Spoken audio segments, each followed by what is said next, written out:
Good. आई पप्पांच्या पाया पडलो, देवाच्या पाया पडलो, डोक्यावरून सामान.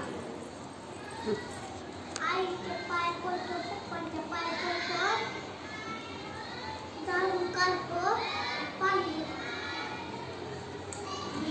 झाडून काढतो, दुकानावरून सामान आणतो. आणि पाया पडायचं आई पप्पाच्या.